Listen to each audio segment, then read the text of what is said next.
Martedì 31 marzo, San Beniamino, è il 91esimo giorno dall'inizio dell'anno, ne mancano 275 al termine. Il sole sorge alle 6:52 e tramonta alle 19:38. La luna si leva alle 10:46 e tramonta all'1:40.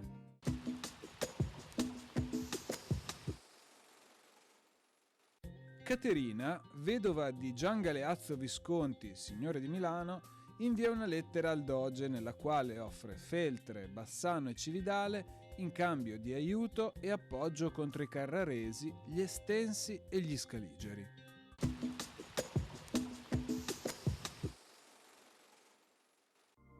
Le previsioni per domani. Cielo sereno dal più localmente poco nuvoloso. Per le temperature minime prevarrà un moderato calo. Per le massime un contenuto aumento, soprattutto in montagna.